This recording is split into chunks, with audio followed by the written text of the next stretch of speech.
Hi, it's Phoenix.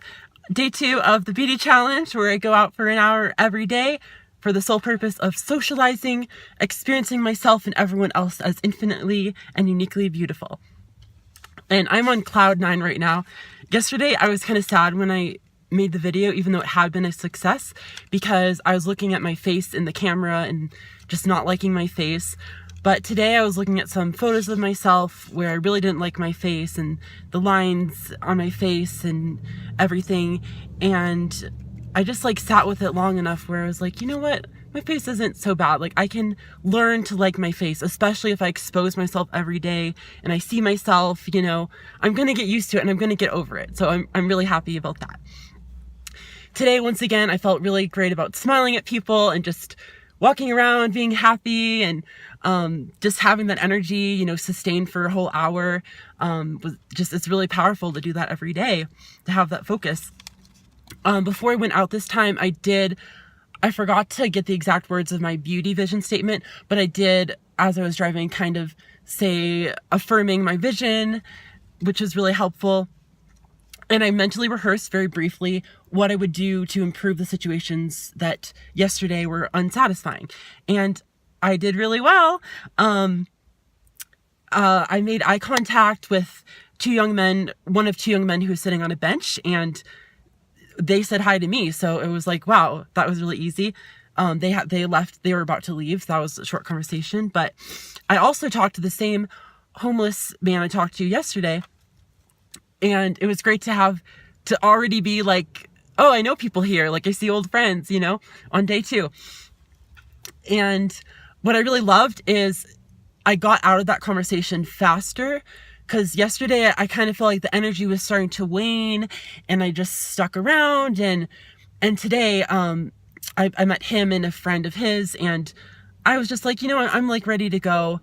So I very gracefully found a way to exit the conversation, and I felt really good about doing that, because then I feel free and I feel happy and I don't end up talking to someone just because I don't know how to end the conversation, So I'll keep practicing that. I talked to another houseless person who was who said they're hungry, asking for a job on their sign. And it was really interesting talking to her. I got her some water because she didn't like water, but she was, dehydrated. So it was really just cool to interact with people I would normally avoid. And they're just amazing, beautiful people. And we have so much to talk about. One thing that came up with talking to her is the balance between empathizing with people and reframing any negativity that they have so they can be motivated and be more positive. Because with her, I was seeing I really wanted to empathize and be like, you've had a hard life. You've had bad luck. This has been hard.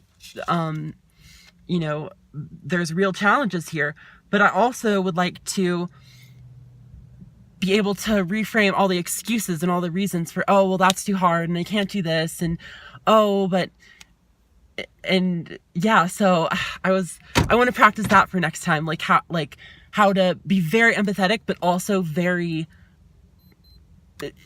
not holding back from I could be the one person, you never know. You could be the one person who helps someone see things in a more positive way, or helps them, somehow see out of their own excuses. So I want to be that person who can be empathetic, but can also be motivational and truly positive, truly just help people see that these mental craps are not true. Next really cool story, I talked to an old gentleman who was selling.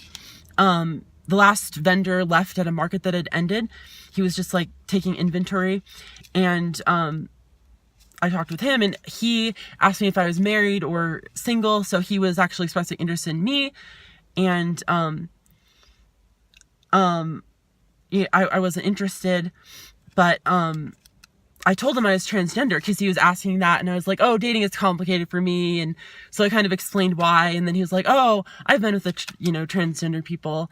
So it was really cool, especially someone around in this old conservative town, that it was no big deal for them.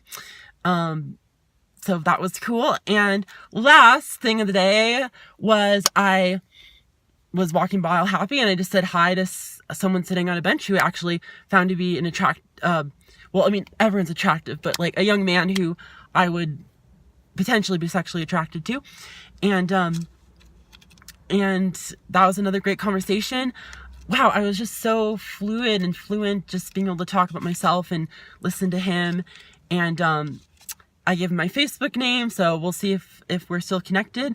And his name is Jose, which is, you know, everyone named Jose is always very cute. So I am a happy girl today, and I can't wait for tomorrow.